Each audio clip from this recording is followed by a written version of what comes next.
composed, but her trembling voice betrayed her fear and nervousness. Did you really fall asleep in the office? Nina looked into his eyes, as black as ink.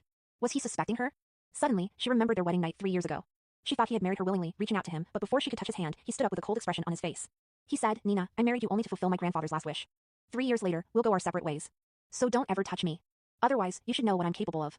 He wouldn't let her touch him only to keep himself pure for his beloved. With his love for Mira, he would kill her for touching him. Nina's gaze dropped. Okay. Suddenly, his hand landed on her slender neck, trailing downward. When he exerted force, cherry blossom-like red marks appeared on her skin, finally stopping at her third button. Your button is done up wrong. Nina glanced at his wrist, noticing the misaligned button. She held her breath, pushing his hand away and quickly unfastening the button. Sorry for the breach of etiquette. I'll pay more attention, there won't be a next time. Nash suddenly felt irritated, pushing her away and creating some distance between them.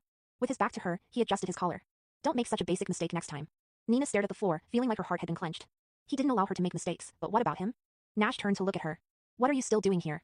Aren't you supposed to be preparing for the meeting? She kept her head down, her face obscured. Nash York, Miranda is back. Nash's eyes paused for a moment. It was the first time she had addressed him by his full name in 3 years. Nina lifted her head to look at him, her tears already pushed back, speaking in a formulaic tone. We should get a divorce. At the sound of her words,